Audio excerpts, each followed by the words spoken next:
ज्यांना organic farming करायचं, बरीच लोक असं म्हणतात की मातीतलं विष काही एका वर्षात संपणार नाही, ते संपवायलाही 3-4 वर्ष जातील. तर असं एकदम करू शकतो का? हा, प्रयत्न केले तर एकदम होऊ शकतं.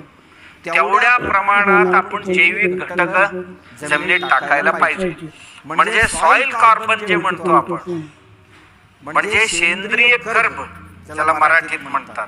म्हणजे सेंद्रिय कर्ब म्हणजे काय, सॉइल कार्बन म्हणजे काय, मातीमध्ये पाणी आणि हवा धरून ठेवण्याची जी क्षमता आहे त्याला काय म्हणतात, सॉइल कार्बन.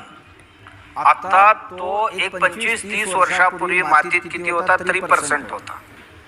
आता किती आहे, 0.2% आहे. म्हणजे इतक्या खाली ते घसरलेले. ह्या